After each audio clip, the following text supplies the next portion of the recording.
You forget what people say to you. You forget what people do to you. But you never forget how you feel. And when I walked in here, all these feelings came back. I've been sober for like 4.5 years now. I haven't drank. I don't do drugs. I don't party. The Joe Stevenson that was here before, I was very numb. You'd see me with a red Dixie cup in a lot of the show because I was young and a little reckless and didn't care. I learned to deal with my emotions by not feeling my emotions. Now, I kind of got all those emotions slapped me in the face. It was crazy. Can you talk about that experience, come to terms with that?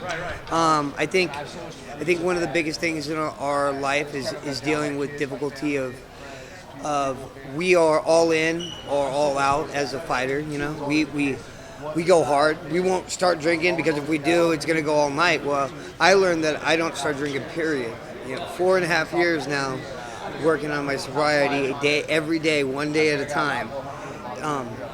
The first year, they tell you never to make major choices in your life because you hit these new feelings and these new thoughts and these new emotions that you weren't really dealing with before.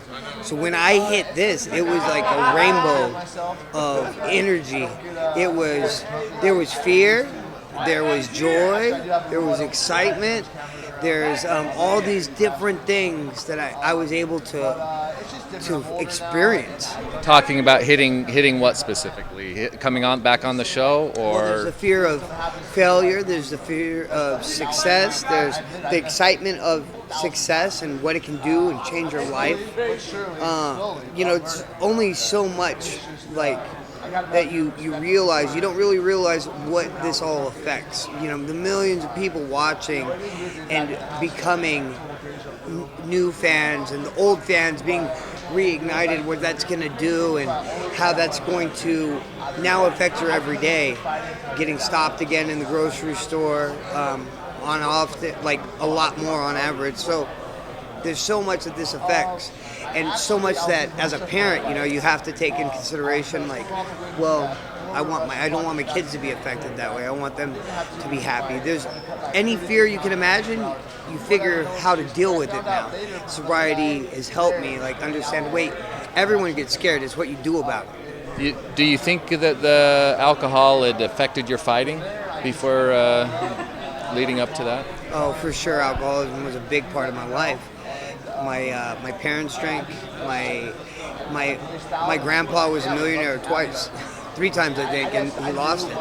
And that was done with alcoholism. And he ran some machine shops in Michigan. My father was a genius, and let the bottle stop. I got to the top of the UFC and continued to drink and not care. And I think now, being a little bit older, being 34, I don't think everyone realized how young I was when I did it before because of all my experience. So now, they're like, oh wow, man, not only you're not too old, but you're also a little bit wiser. I think we learn from our mistakes. What was that one point that made you go, I've got to change?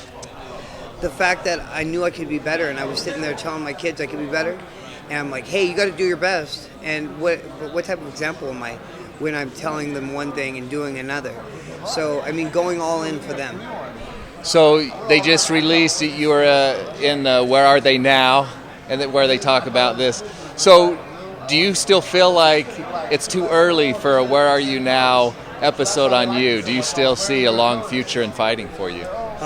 God willing, I'm going to be here until I'm able to step down, because that's the thing, right? Isn't it? It's somebody has to tell us we're stuttering too much, we don't remember birthdays.